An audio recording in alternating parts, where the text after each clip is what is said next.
welcome to another video on the Honda Civic Type R Limited Edition. I'm trying out this new angle, so I'm not sure how successful it's going to be, but hopefully it turns out alright. If not, I might redo the video again, but we'll see how it goes.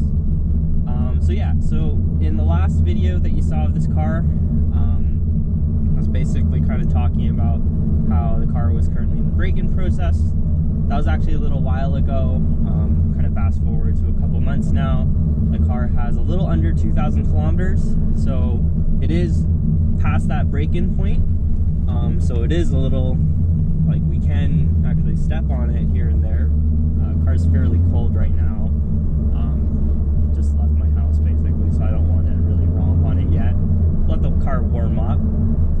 But kind of wanted to give my impressions of this car now that it's broken in and I can kind of actually fully drive it. First of all, there's this weird whistling issue. I don't know, maybe if it's just noise from the rear wing, because it does happen very speed dependent. It's kind of like any time that I'm close to 80 kilometers an hour or higher, there's like this whistling in the back. I've heard from some friends that, you know, sometimes the seals and the doors and the hatch aren't that great, so sometimes they'll let in air that way. I did check all of those, they seem fine, so I'm not 100% sure. It's not the biggest deal, but oh well, it is what it is. But yeah, kind of breaking down into the car now that it's actually broken in.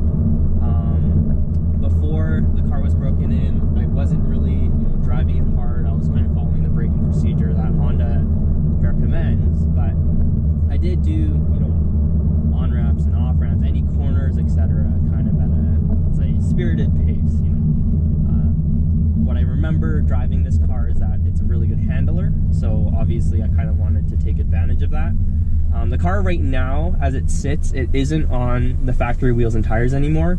I did change to a setup of 18s, so this is running now Titan 7 wheels. They're the TS5 models with Michelin Pilot Sport all-season 4s, so not a crazy summer tire or anything like that, but I didn't want to burn through those Cup 2s, so that's the main reason why I went with these tires. And obviously with a thicker sidewall, it's kind of more protection for the wheels themselves. In terms of ride quality, I actually haven't noticed a change between the factory 20s and going to these 18s, which I found kind of surprising considering how much more sidewall there is. But I mean, I guess like kind of before, even with the 20s, the car was actually very comfortable, so I can't really say that it was an uncomfortable ride or a stiff ride or anything like that. People do say that the limited edition does ride stiffer than the stock Civics, Civic Type Rs, but honestly it's more than fine. I honestly just leave it in sport mode for the most part. Even in Plus R, it's not crazy. In comfort, it's actually pretty compliant. My wife never complains about it, which kind of is a telltale sign for me.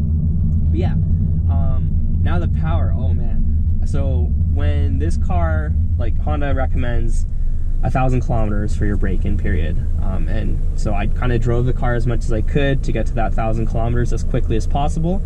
And after I hit it, I basically went onto the highway, and on the on-ramp, basically there was no traffic, so kind of in second, I didn't even go full throttle, but basically did a little bit of a hard acceleration run into third, and wow, this car is way faster than I remember.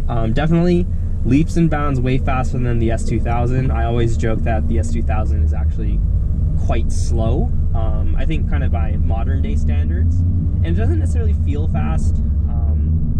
I do that same kind of 2-3 pull whenever I get onto the highways here, and in the S2000 it's slow, but this car, like, it went by really quick. The amount of kind of pull that this car has is pretty incredible. I feel like the turbo really hits kind of over 3,000 RPM. I feel like anything under that, it's a little bit underwhelming, but man, like the way this car pulls is incredible to me. So that is one thing that I'll definitely give it that boost. Like, this car almost has like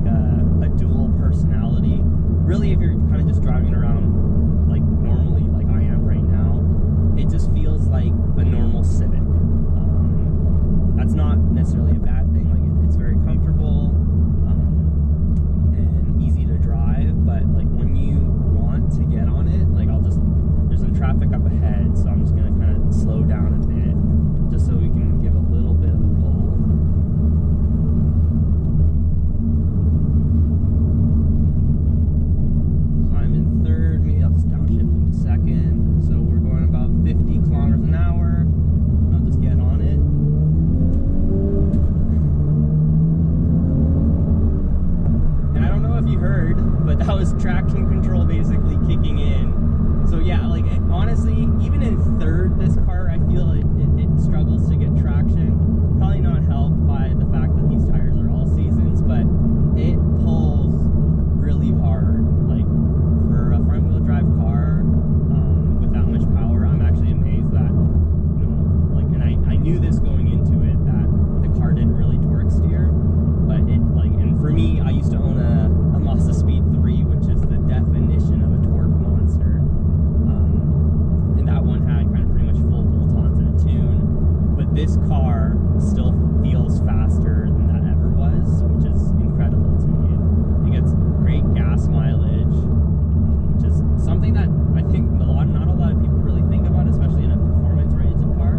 But it's definitely nice to have, and with the utility and the size, and it just being a lot more useful of a vehicle than compared to obviously the S2000. It's nice kind of having both of these for now. Do I love the car? I don't know. I definitely like it, but I don't know if I would go as far to say that I love it. I almost feel like maybe this car is too modern for me. Like it just feels like I'm cheating when I'm driving it. It's just so quick and very easy to drive at the limit. Pretty much the opposite of what the S2000 is. Like the S2000 isn't challenging to drive at the limit, but it definitely makes you work for it more. I do want to kind of reserve all of my thoughts until I get a proper trans to take this car out on track. I'm hoping to do that maybe somewhat soon, and maybe my perspective will then change, because the last track day that I was actually at, which was a couple weeks ago, I was in the S2000, and there were tons of FK8 Civic Type Rs.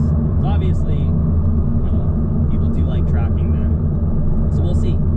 But yeah, so hopefully you just kind of enjoyed this little update, impressions on the car now that it's broken in. But maybe I'll try to do a couple more polls to show you guys. Maybe I'll, like, you know, it's actually a lot better to do it with traction control off. That poll back there was, you know, with full assists on, so maybe I'll do that and put a couple clips in for you guys too. But yeah, so thanks for watching. Hopefully maybe the next time you see this car, it'll be on track, and we'll get some more footage that way. So see you guys in the next video. Take care.